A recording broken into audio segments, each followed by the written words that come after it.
Please request to those who are not speaking, please switch off your. Okay. I think we can begin now. Right, Asha. Jinan, shall we? Yeah, just do the prelims and then hand over to Jinan. Okay. So I don't think she can hear us. Jinan, can you hear us? Jinan, can you hear us? There's some problem. I think it's not audible We can hear for you. me. We can hear you. Am I audible? Can You you are please see audible. that If in you are the chat using box? earphones, remove them and speak directly. Probably that is better. We can hear you. If you are using earphones, please remove them. Can you hear me, Jinan? Can you hear me? Yes. I'll just leave and come back 1 second. Please. Okay.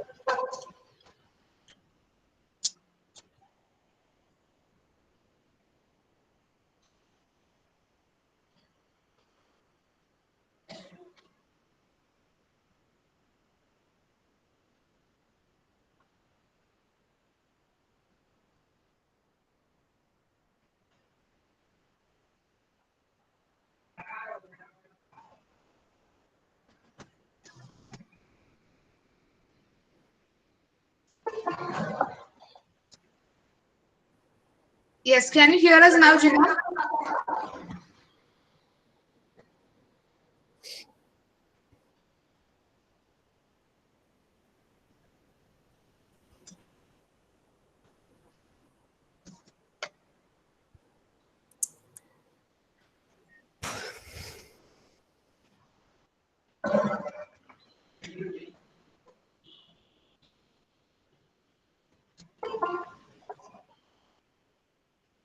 Just an account.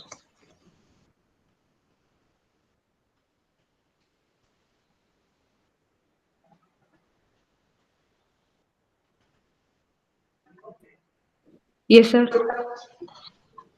Yeah. Jinan?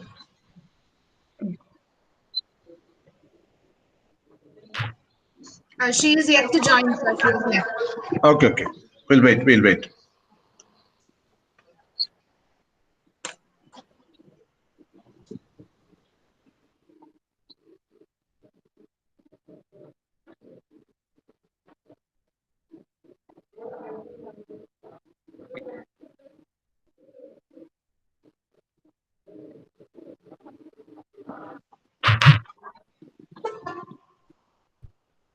Those who are not speaking, please switch off your mics. You can switch them on when you are speaking.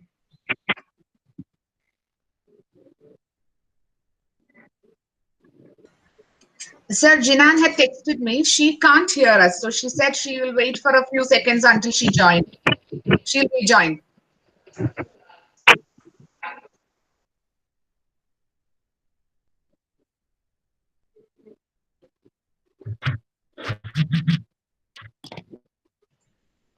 We'll wait. Fine.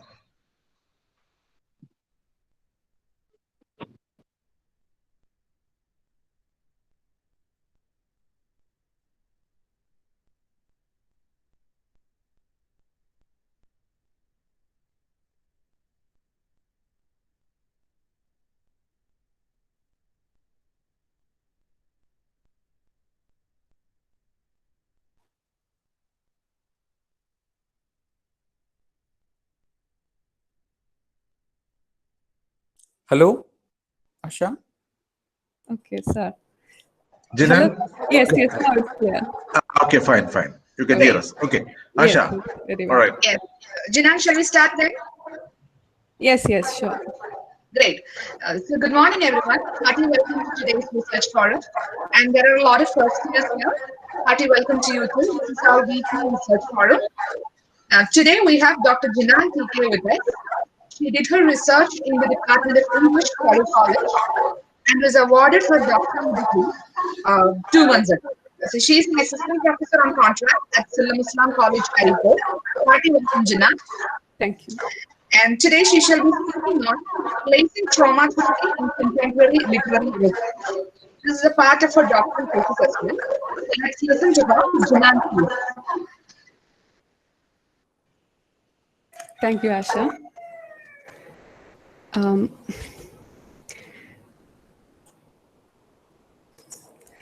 And good morning, everyone.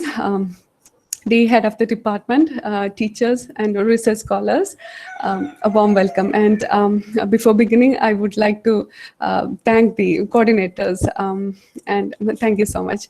And I will do this with a PowerPoint. So I will share my screen, okay? Just 1 second.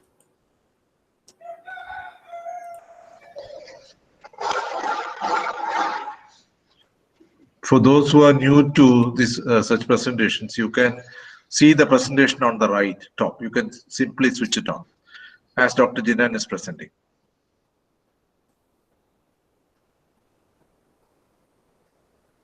So it is clear, right?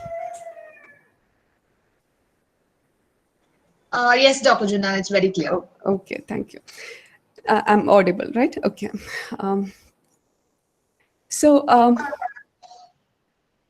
Placing trauma theory in contemporary literary research.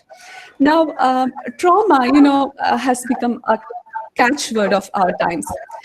And why is it a central category in contemporary theory and criticism? Literature is basically a saga of human conditions. It is the inseparable tie between pain and pleasure. And the word trauma is inseparable from literature. Literature is actually all about the attempt to present the inexpressible, like a way out to the possible expression. And it's a kind of a transition from, from being to becoming. And literature actually prepares a space to navigate into the inner core of human life and explore its ramifications. And right from the ancient times, literature has been an expression of the inexpressible suffering. We know, see the words shoga and sloka. The origin of the word shloka, we attribute it to the first poet, Valmiki, who wrote Ramayana. And once he observed a pair of birds singing to each other on a tree, suddenly a hunter came and shot the male. On seeing the sorrow, that is the shoga of the widowed bird, he was reminded of Sita, the sorrow Sita felt on being separated from Sri Rama. And he began composing Ramayana in slokas. For this, we call him Adikavi, the first poet. So it can be seen that literature and creative expressions have often been intricately interlinked or always been interconnected in the backdrop of trauma. And right from the beginning of textual representation, we can find that humankind is pitted against a traumatizing other. And it is from this confrontation that the great pieces of literature has emerged, And when we examine the historicity of trauma concerns in literature, it can be traced back to Greek literature. Many of the creative outputs from Greek tragedy reflect a kind of, a preoccupation with violence and trauma. Say, for example, the patricide of Oedipus, or the suicide of Ajax, or the madness of Hercules, or the rage of Achilles. And most of these works were written at a time of an inescapable conflict in a Greek world, where we know the war and the threat of war were kinds of looming menace in the air. And we see it was reflected in literature. And tragedy became a dominant form. why Aristotle preferred tragedy. And the notion of catharsis, it could be associated with the notion of cultural therapy that which was later theorized by trauma critics. And literature itself has got a kind of a therapeutic value, a power to heal the wound and to escape from wounds, the psychological dilemma. And for that, what we do is we try to narrativize. But when we try to narrativize, while narrativizing, the inexpressibility becomes a key word. How is it possible to express pain, or how is it possible to narrativize trauma? So as the dominant aspect of pleasure was centered among pain, and the question of communicating the incommunicable, or rather expressing the inexpressible, or representing the unrepresentable becomes a pivotal concern. So while narrativizing the incommunicability, we know that literature is itself a medium of expression of pain. And likewise, language is the only medium through which we are able to communicate. So both in form and content, literature is trying to narrativize the pain. It is an attempt to actually symbolize. You see the phrase non-symbolizable wound, the Zizekien formula. He says that in order to cope with trauma, we symbolize. And to quote Derrida, the non-symbolizable wound is something that is reiterating in the fictional fluidity of representation. And the traumatic subject is alienated in this crisis of representation. So the concept of alienation has to be problematized. In the very fundamental of alienation, both the language and the element of pain are two key terms in any discussion platform of trauma theory.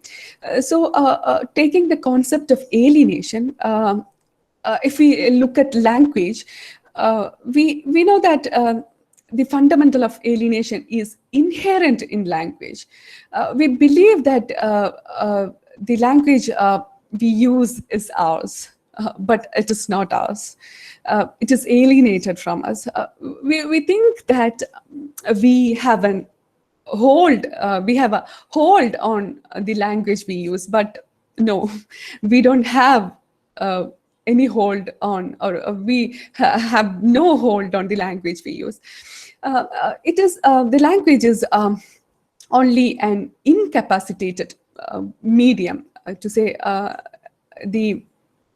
it is only a vehicle to convey our thoughts and feelings, and language is not at all ours, and we are not able to even express what we want to express through language. And sometimes just the opposite takes place, right? What we have meant, or what we have wanted to communicate is just the opposite that we say. So all this alienation of language is problematized in the the post-structuralist parlance of thinking theory. And when we come to the experience of pain, it is also quite problematic. We cannot narrate pain as such, and the pain is not actually pain if it is not narrated, or I mean the inexperienceable experience, or the inexpressible experience is the fundamental of pain. So there again we have this alienation, this concept of alienation. So there is the fundamental of alienation permeating through both the mode of expression and the very content of expression in a domain of discussion of trauma. So what happens in narration, what happens in writing is that we are making a kind of a surrogate. We are making a kind, to say, a possible outlet to narrativize the inexpressible pain. So language here comes as a kind of solace, though that mode is not completely holistic, or it is not completely capacitated medium. And there is this element of rhetoric. The rhetoricity of pain means pain cannot be completely comprehended and expressed. What I express as my pain cannot be completely communicated to you, right? So it has its fundamental rhetoricity inbuilt in it.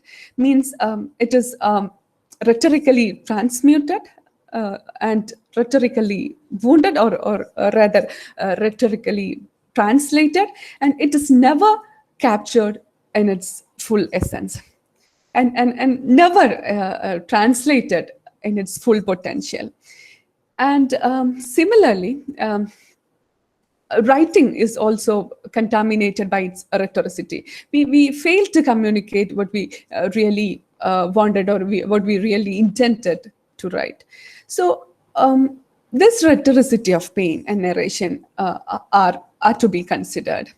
And there is a kind of impasse between the actual and the narrativized. I mean, between the actuality and the representation, both in the case of pain and in the expression of it. And it is in this, in this, in this enigmatic terrain that trauma theory has become an informed concept in the contemporary academic scenario, especially in the areas of cultural and literary studies. And when we look at theory, what is theory actually? I have told you right from the beginning of literature, and right from the ancient times, right from the classical times, we have the inseparable connection between literature and wound. But it is only in the 20th century a kind of conceptualization of literature takes place.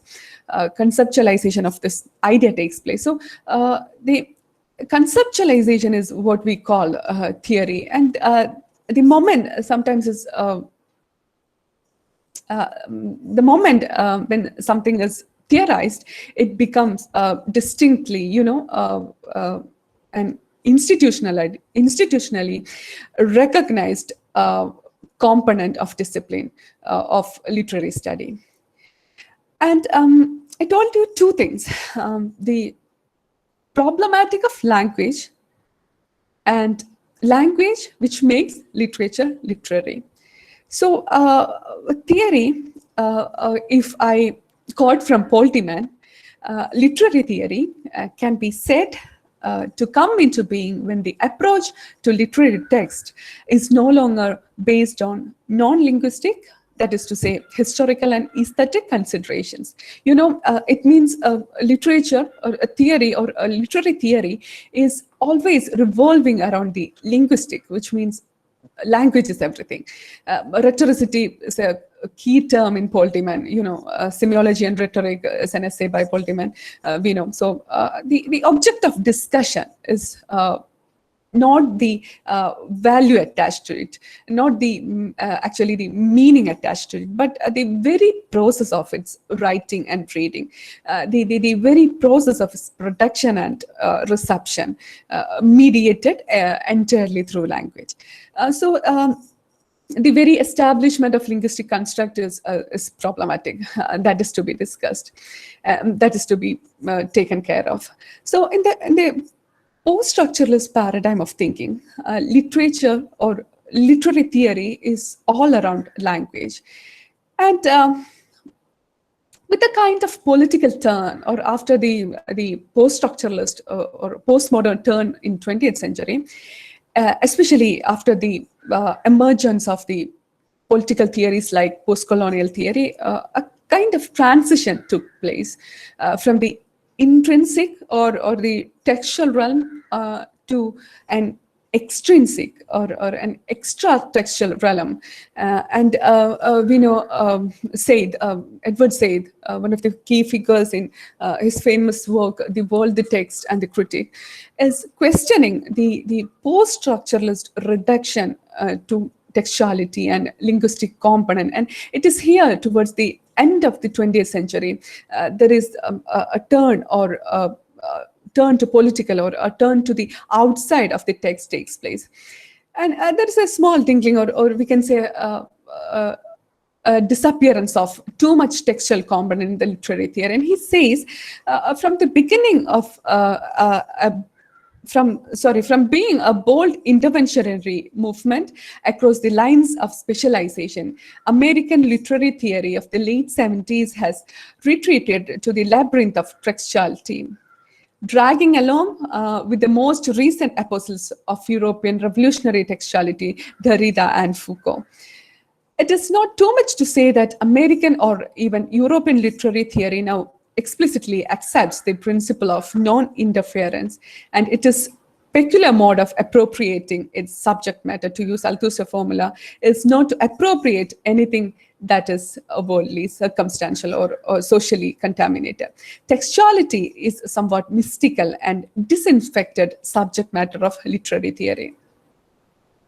And when we come to the present century, or what we call contemporary, we know the key terms, the key words in the realm of literature or the realm of aesthetic experience are words like disaster, politics, ethics, violence, and so on.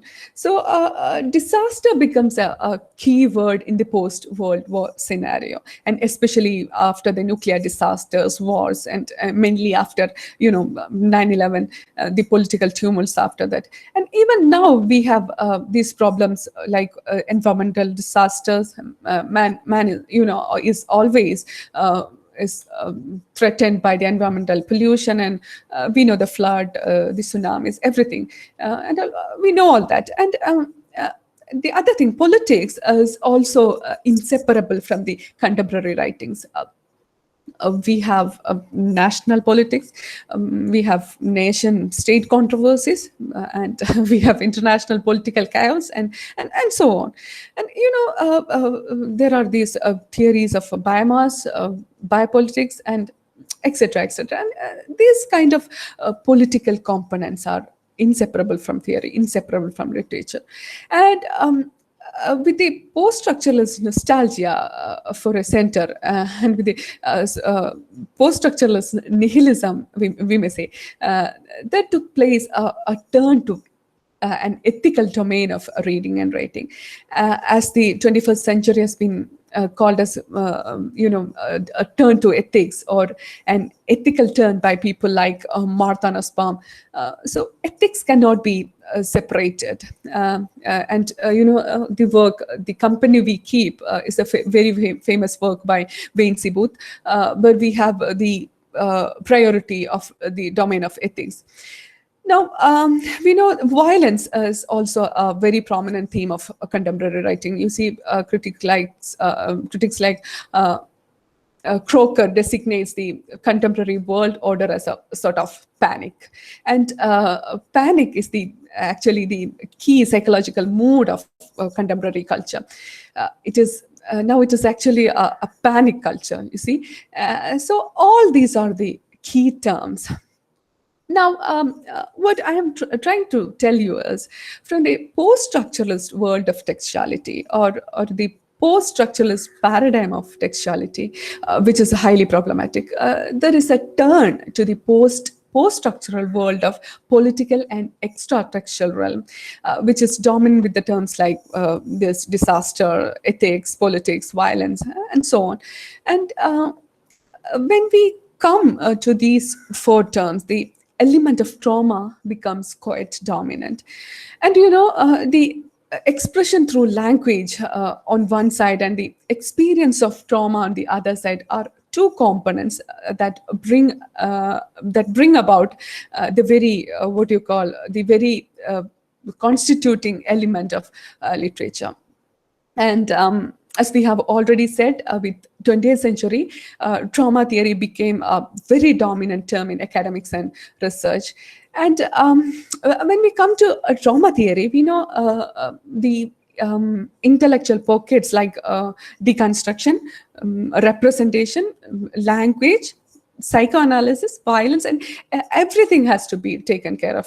Everything has to be taken into account. Means trauma is actually a mental experience. So psychoanalysis comes into focus. And it has to be expressed in language and literature. And we know language fails to communicate. So deconstruction comes into being. And as it is non-representable, the theories of representation are focused in the discussion platforms of trauma theory. So when we institutionalize trauma or when we theorize trauma, all these schools come into being, especially post-structuralist school of deconstruction and the Lacanian psychoanalysis.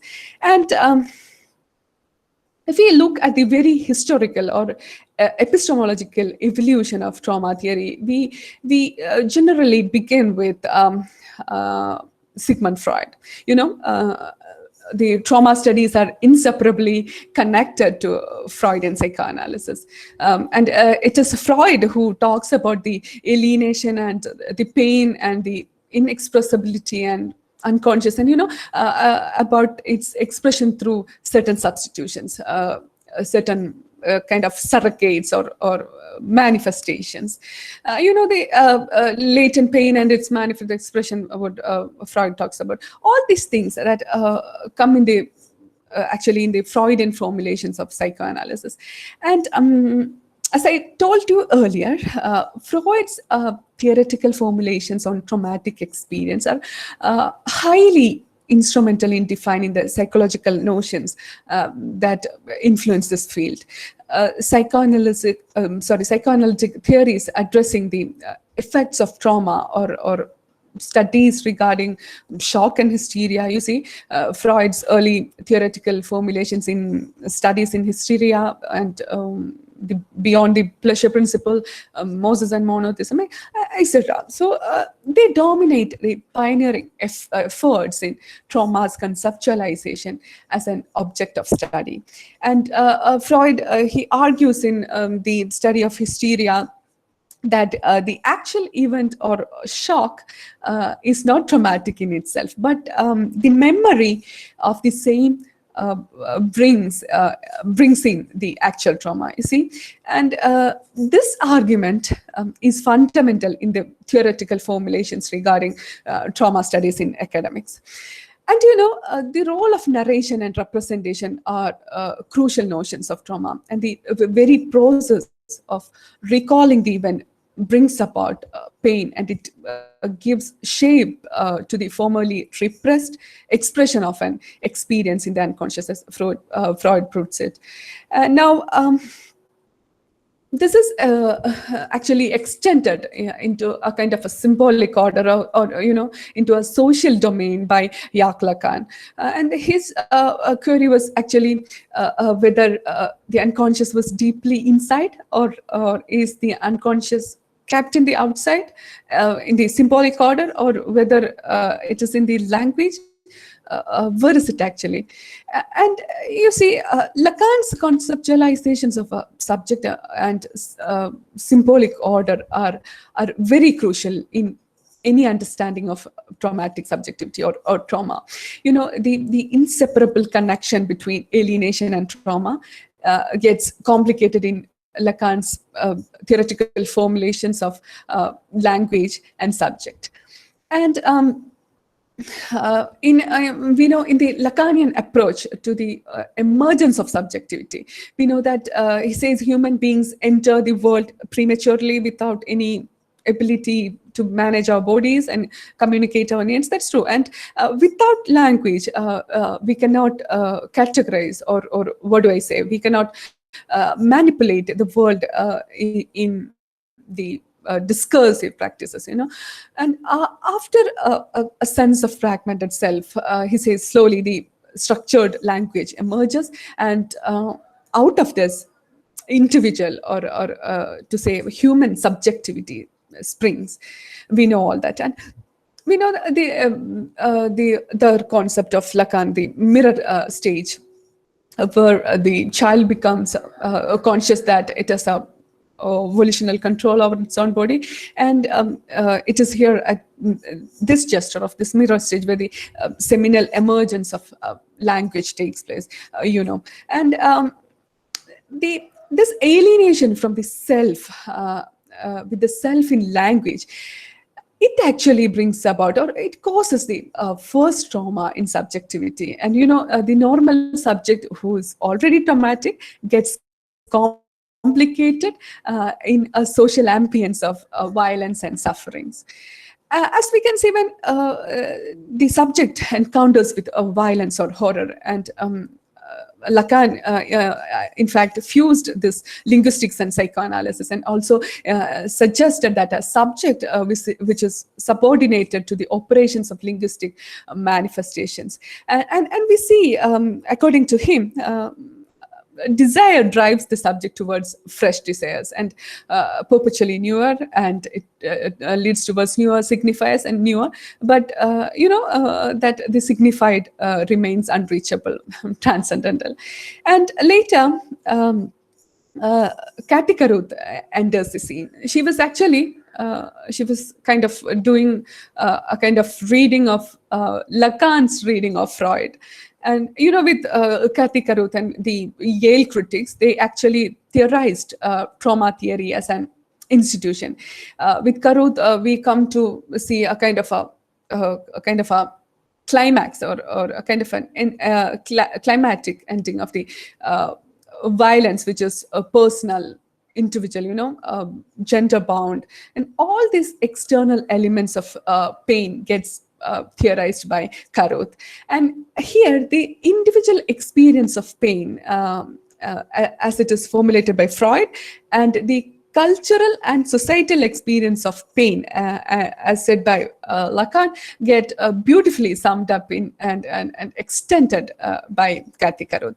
And she actually tries to, or she actually shifted the emphasis of her inquiry from the event, or the event that caused the trauma, and she actually gave importance to, or she stresses the actual structure of its experience, or its reception as definitive. And she also emphasizes on the paradoxical aspect of representation, which presupposes trauma's unrepresentability, and its role in, what do I say, integrating the traumatic memory as a part of past, and the events, essential incomprehensibility.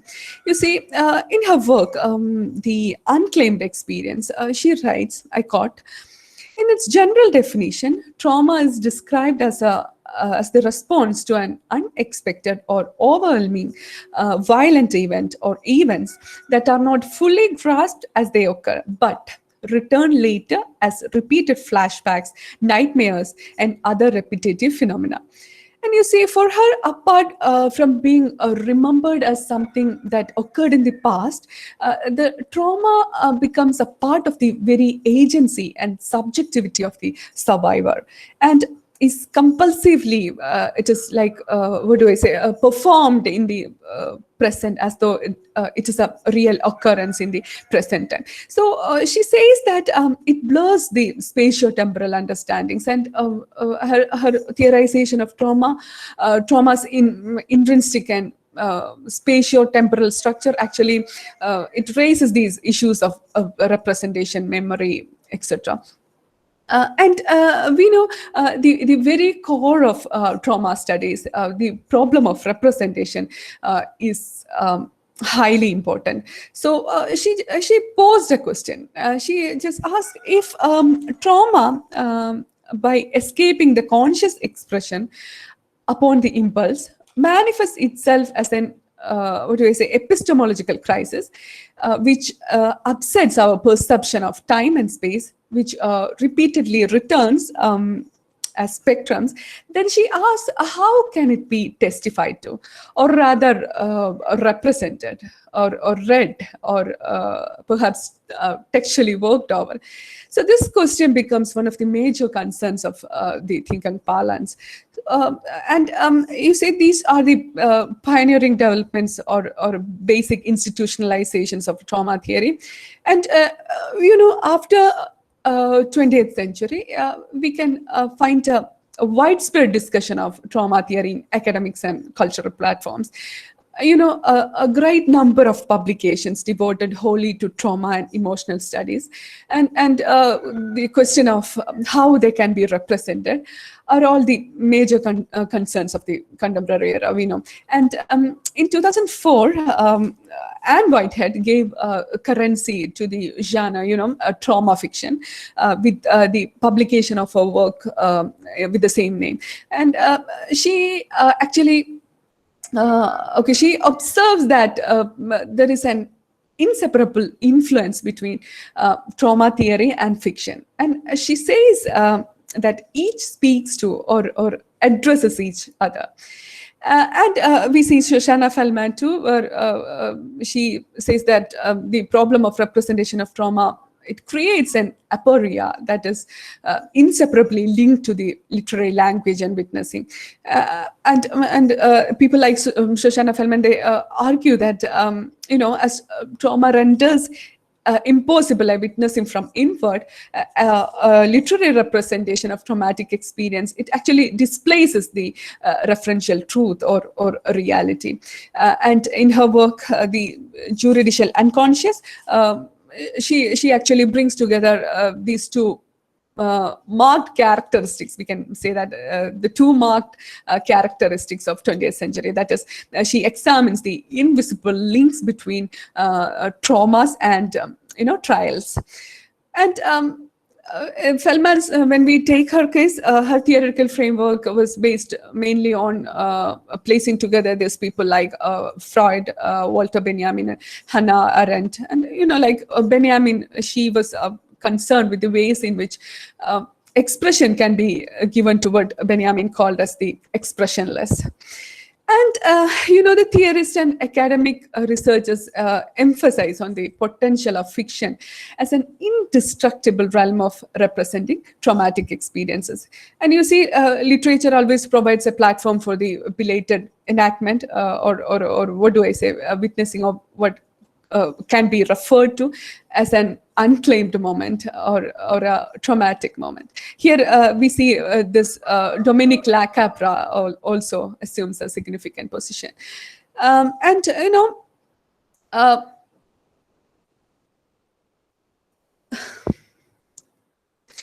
For people like Lacapra, trauma writing constitutes a kind of a panoramic study of historiography, depending on the testimony of survivors or witnesses of traumatic events, because they present a kind of a first-hand accounts of experiences and the attempts to reproduce and represent the reality of the occurrence.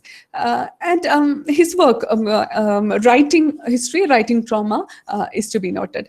And now you see post-colonial trauma studies can also be related to the academic field of cultural trauma, where studies connected to ethnic, gender, or religious minorities actually they share the same preoccupation with the recovery of memory and the identification or rather acknowledgement of the marginalized or the repressed and or the neglected in the mainstream academia. So post-colonial trauma theorists opposed they actually oppose the Eurocentric formulations of trauma theory. People like Steph Krabs argue that despite its commitment to cross-cultural solidarity or intercultural solidarity. This trauma theory actually marked by Eurocentric or what we call monocultural bias. And in his work, Postcolonial Witnessing, he takes issues with, the tendency of founding texts of the field, like the Carothian, etc., and the studies that which marginalize or they ignore the traumatic experiences of non-Western or minority groups. And he also criticizes the universal validity of definitions of trauma and recovery that have developed, out of the history of Western modernity. And the basic emphasis they give is that the kind of suffering engendered by colonialism, it needs to be acknowledged more fully in its own terms. It should be done in its own terms, and cross-cultural ethical engagement should be maintained. So their basic motive is this. Their basic motive is to take trauma theory away from Eurocentric past and towards a decolonized future. Here we have people like Sam Durant, Michelle Rothenberg, Robert Eagleston, etc. And we have also later the critics like Calicut, Gillian Rose, Michelle Bellao, and others who later enlarged the trajectories of or the theoretical establishments of trauma studies. And when we come to literature, the contemporary times, as we have already said, the key terms like disaster, the terms like violence, everything dominate. All these things dominate the contemporary culture. And for example, from literature, if we take any example, or if we take a work like On the Beach by Neville Shute, or a work by M.K. Wren, Gift Upon the Shore, we can see the pain or trauma is the dominant or the major theme in these works. And you see this work is from my thesis, this On the Beach by Neville Shute. It is a post-apocalyptic novel set in after the nuclear World War III, which actually destroys a major population of people across the globe. And it actually depicts the plight of a group of people who survive in southern Australia. And we know that now we know that it is hard to survive in a panic-stricken world. They are waiting a kind of a fatal radioactive cloud caused by a nuclear war. And the other work, I mentioned the other work by M.K. Wren, Gift Upon the Shore. It also presents a post-apocalyptic era in Pacific Northwest. And there are these two characters, Mary Hope and Rachel Morrow. They are actually enigmas. We see their plight in a devastated world after a catastrophic nuclear war. And these two women, they set out to preserve the wisdom and knowledge of, the past years by saving every book they come across. And it is in this novel that we can see that this two women are trying hard. They are trying hard to preserve the books from the people, the fundamentalists. And we see the pain, or we see the trauma in each of the lines. So what I'm trying to say is that if we look at many of the writings that come out in the 20th century or the early 21st century, or the contemporary writings, violence and pain and trauma have become the key terms. And there are, as we have already said, trauma caused by environmental crisis, trauma caused by migration, refugee issues. We know the problems of Middle East, everything, and trauma caused by war, and all these things. And that is why we see that trauma could be a key term of discussion in the field of researches these days. The depiction of trauma in contemporary narratives is actually in a way where we find that the individual or the subjective trauma at the center of the fictional world is linked to the general, general angst of the hour. And the theories, the theories of trauma's effects on the individual subject are often used to examine the personal and the individual experience of a collective traumatic event, in a narrative. And we can apply the same, this theory in our writing, in our research writing, as a methodological tool.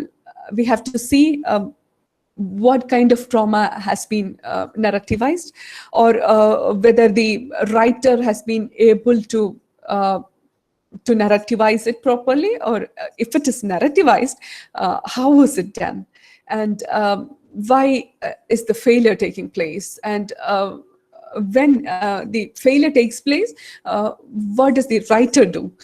What is the surrogate that the writer finds? And all these things can be examined in literary research these days. And taking, for example, in the case of Gift Upon the Shore, we know that there is a kind of ethical turn, as I have already told you, in both in the form and the theme. And likewise, you could be able to trace out different surrogates in representing trauma throughout literature, like maybe like the ethical turn, like people like Martha Nussbaum asserts. She asserts the value of love.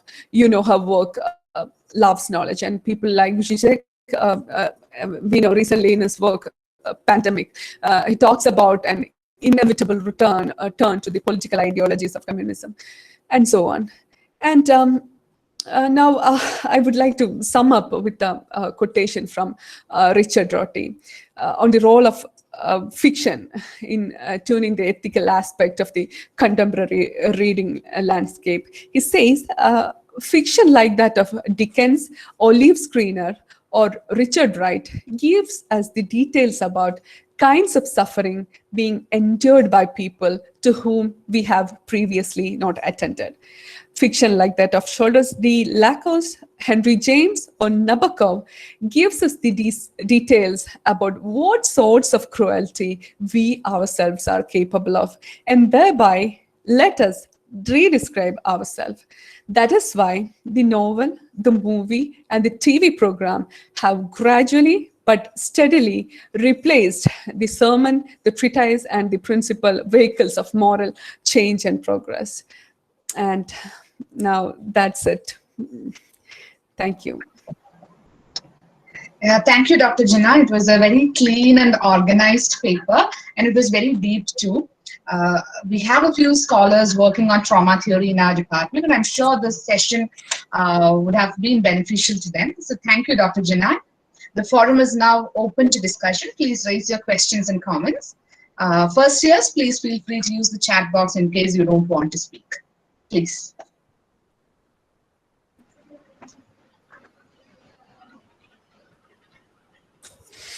Okay. Please. You can also use the chat box for putting in questions. If you're not directly asking questions, you can use the chat box. Please do that.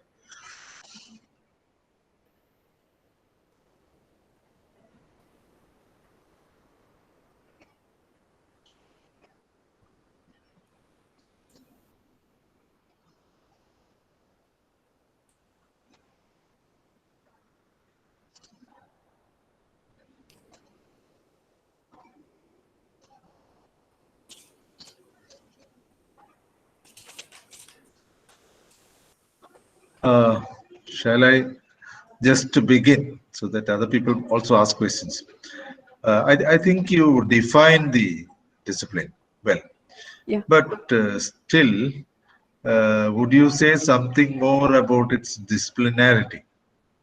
How, for instance, it qualifies to become a separate discipline altogether, trauma theory? Because as you said in the beginning, the notion of trauma, okay, it's quite, I would say, it's difficult to delimit it, perhaps. I think your presentation in the beginning pointed to that. Yeah. So if you cannot delimit something, I was wondering whether its disciplinarity is brought into question.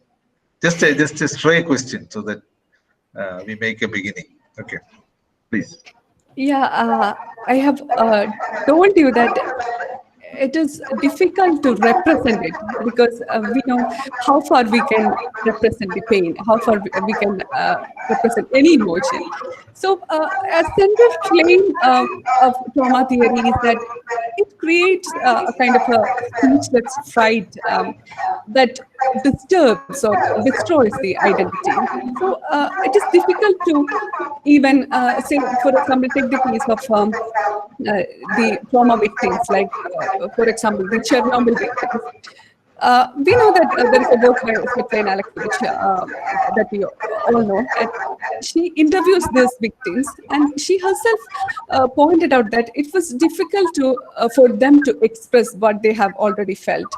So in fiction, we try to narrativize this trauma, and as a surrogate, most of the work tries to bring out of a kind of a turn to something, like as I have already said, a turn to ethics, or we have this ethical studies coming out in 21st century, and ethics is a dominant discipline nowadays, and many people, and they also assert the kind of importance of the value of ethical reading. You know, the very act of reading, or the process of reading, in the process of reading we encounter with the other.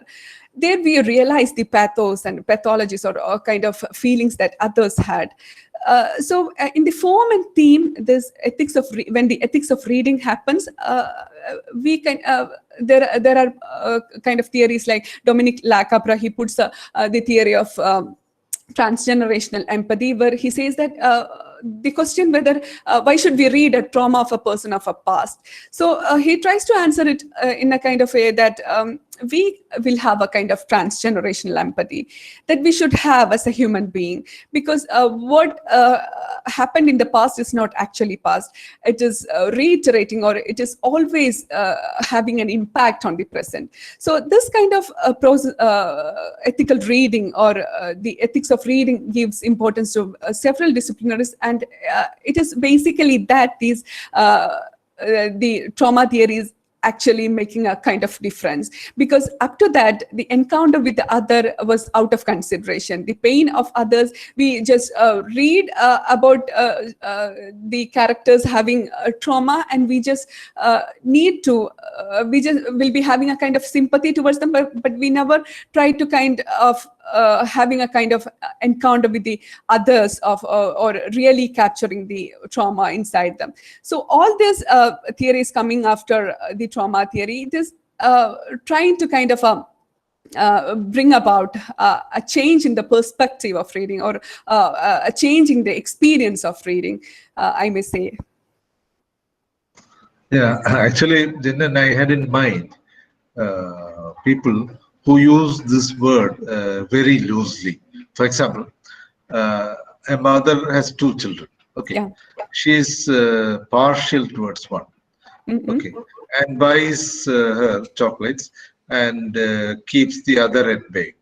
So I've heard it said that the second child Yeah. experiences a certain kind of trauma. Definitely. The things you were talking about were mega events, macro Yeah. experiences. Yes. Yes. So, but this has been described as traumatic. Yeah. Okay, of being deprived of chocolates, let us say, Yes. Yes. Yes. or I mean, So- partially. Since sometimes the second child also gets chocolates, but the better ones land up with the elder one. This kind of thing. Yeah. And recently there was a discussion on who gets the better piece of fish. in feminist yes, discourse. yes, All yes. the better pieces go to the That's the husband, truth. male Yeah, children. yeah. So again, here is a trauma in operation. I mean, Yes, in yes, the vulgar sense, if you can yes, call it yes, vulgar. yes. So that And is what I had in mind. yes, Whether yes. such things have also been discussed in Yeah, trauma yeah. studies. And when we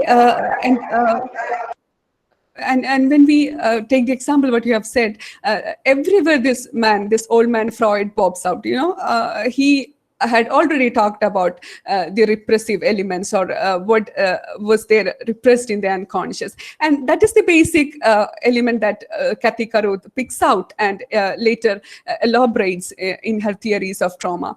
And we know that how the unconscious is structured, or unconscious has been having an impact from the childhood itself. So I was reminded of that too, and you told that example.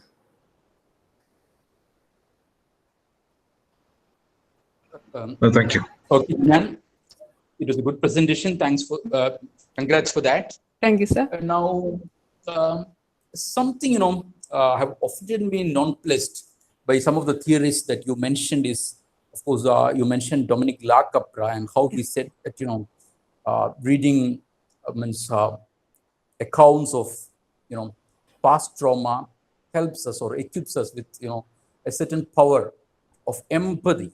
Yeah. And this is precisely what I find lacking in theories like Dominic Lacapra and Kathy Karuth and Susanna Feldman. For example, I went through countless books by these people, but I couldn't find a single reference to the Palestinian issue. All the time they were harping on Holocaust. As if Auschwitz. Yeah. As if Holocaust was the be all and end all of all, traumatic events in 20th century history. Yeah. Have these theories themselves been able to, successfully cultivate this empathy is something I do doubt. And, I came across many, I have been examining these books and never ever, in Dominic Lacapra, for example, I could find a single reference to a Palestinian book, to a Palestinian poem. They were again talking about, Primo Levi, they were talking about Elie Wiesel, they were talking about people like that. So have these people, my question is rather, have these people, do you think, have been able to cultivate that kind of empathy or sympathy? Because if it is empathy or sympathy, I think it should be to everyone, to all human, not only to human beings, but also to our fellow creatures. Yeah. So have they been able to do it? What's your take on that? Okay, sir. I should tell you that critics like Dominic Lacapra, he has actually theorized the notion of empathy in this regard, because there is a line by him where he says that he defines this empathy as an affective relation, or a kind of a rapport, or a bond with the other, recognized and respected as other, he says so. I think it's in his work, Writing Theory, Writing Trauma. I think it's in that work. He says that there is an affective... Jinan, my point is that he has theorized very well. Yeah. But he doesn't mention at all the the Palestinian instance. Yeah, that's why I told that. Yeah, that is why. Yeah, that is why the post-colonial theorists are saying that we have to decolonize the trauma theory, because even Derrida has said that we are giving too much importance to we are giving too much importance to Auschwitz, and we are neglecting all the other, like they are the subjugated knowledges. They become the subjugated knowledges. We are neglecting all the other Holocaust or kind of trauma experience, such kind of traumas experienced by the people all over the world. So that is actually happening in the trajectory of trauma studies, and people like Steph Krabs, they have actually criticized this notion of the West-oriented encounters of trauma theories with their experiences, the priorities to their Holocaust. So studies are now, recent trends are coming out, giving importance to post-colonial trauma, the Palestinian issues, refugee issues, and there are studies coming out nowadays. Sir.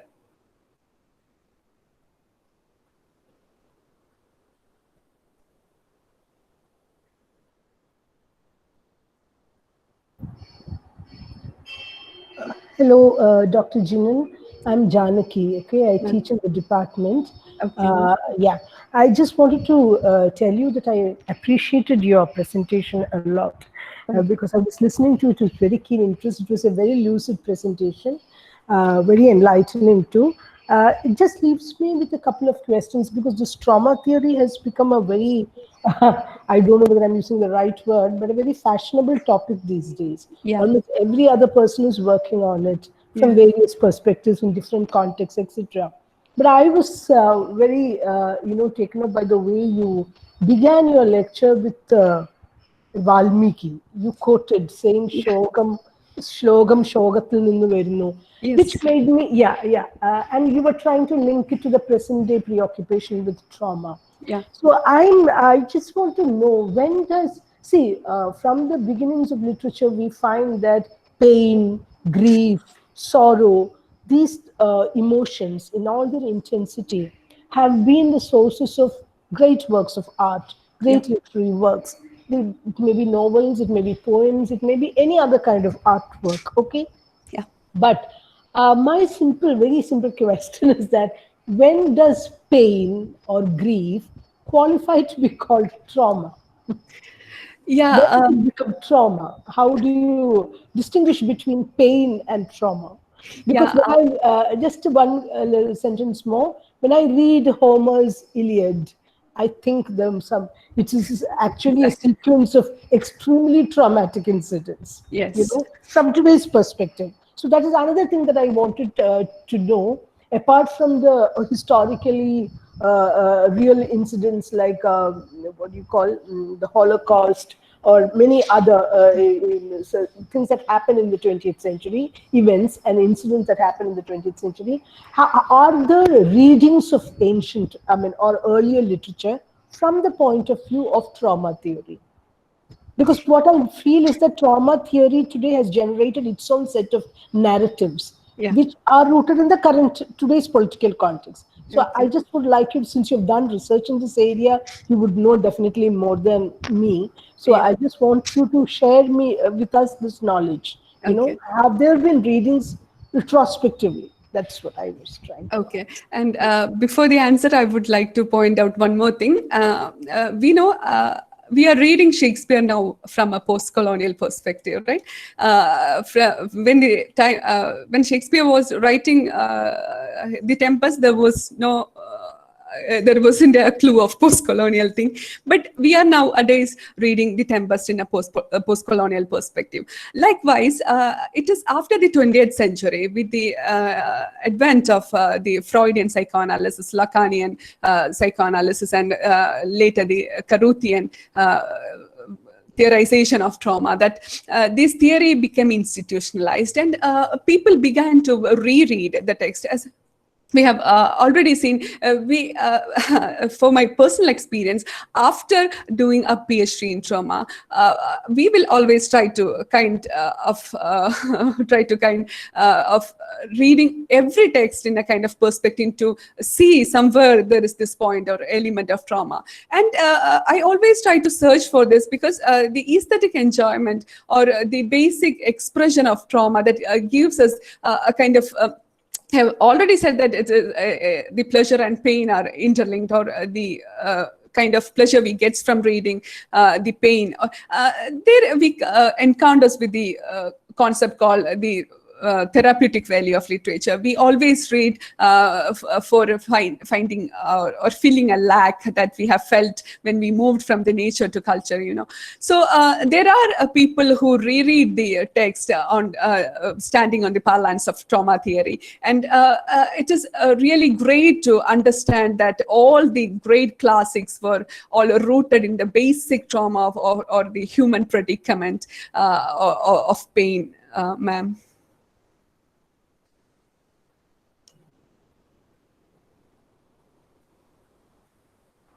Thank you, Jinan. What I wanted to know was, are there any specific markers that are put forward by the trauma theory to distinguish between a pain or grief, intense grief, and trauma? I think I should go into that. Do the trauma theorists put forward certain specific features of a traumatized consciousness or traumatized mindset? Yeah, they actually base this on the psychoanalytic aspects of each text. Like the traumatic subject is actually, the traumatic subjectivity is actually taken into account. So it's the subject who decides whether am I traumatized or not. Like for instance, earlier Sharif sir mentioned, about a child feeling traumatized when he or she is deprived of the chocolates. Yes. Because you are feeling a sense of neglect. Yeah. From the child's perspective, it is perfectly valid and legitimate. For us, it looks very silly, isn't it? Because we feel trauma is too big a word to ascribe to that situation. But from a child's perspective, it's very valid. Yeah. So who decides what is trauma? Is it me or the people who are theorizing? Yeah. In trauma studies, we have these two categories. There are cultural trauma and personal trauma. And in a larger level, the personal trauma of each individual constitutes a larger. Say, for example, if there is an instance of a nuclear war or an instance of a Holocaust or something like that, it's actually a societal trauma or a social trauma.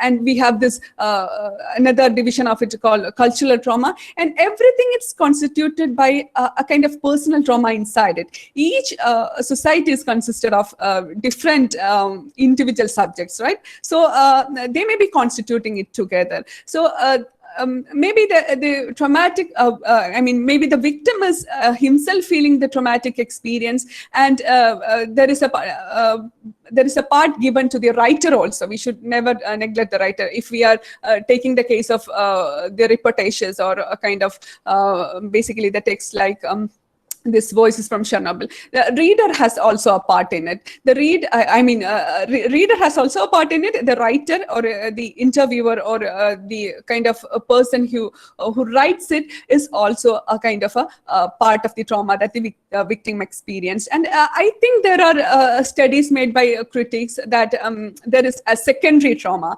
when we are expressing our trauma to a psychoanalyst or we can call it as a doctor. We are sharing the trauma. There is a kind of secondary trauma experience. When I see an accident scene and when I share it to you, you are even not in its full intensity, you are experiencing another kind of trauma. So they are all interconnected, I think. Yeah, thank you, Jinan, for a very patient answer. Thanks a lot. Yeah. Dr. Jinan, there is a question in the chat box. Okay. This is by Jawhar Khan. Please look that up.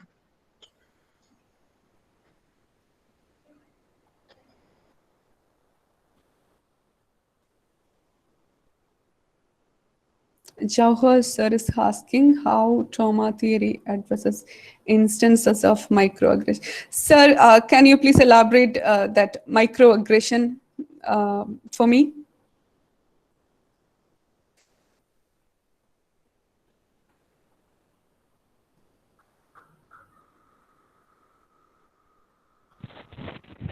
It's exactly what Sharif sir pointed out at the very beginning.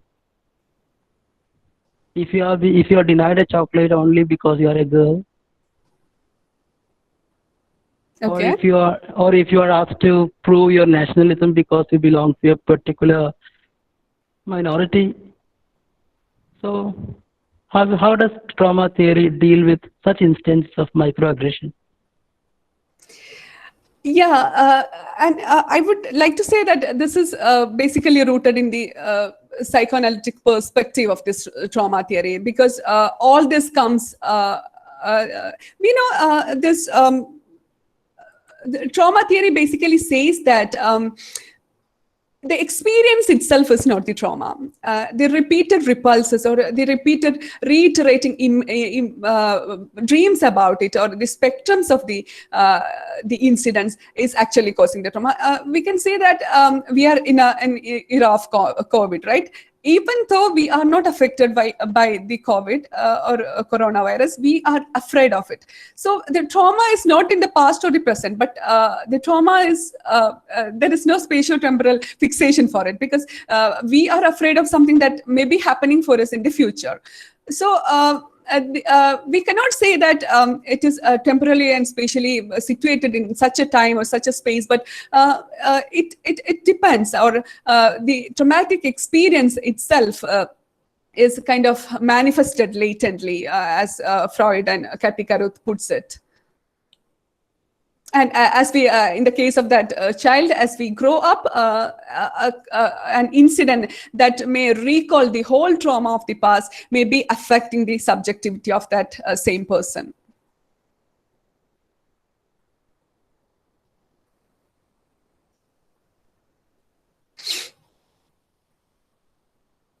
Sir, is that okay? Did I answer your question?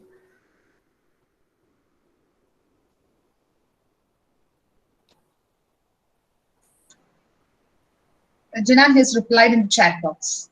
Okay.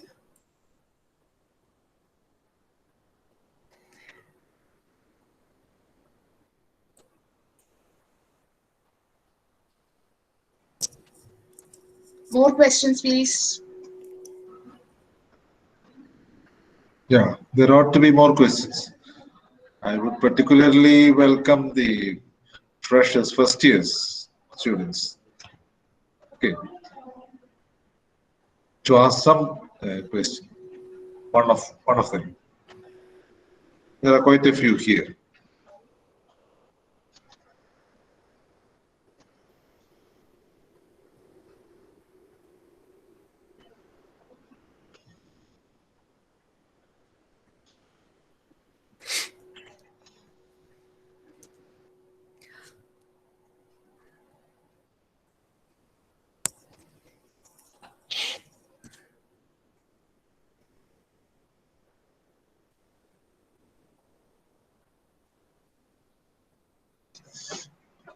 Any more questions? ആർക്കെങ്കിലും ചോദിക്കാണ്ടെങ്കിൽ വേഗം ചോദിക്കൂ and we'll wind up.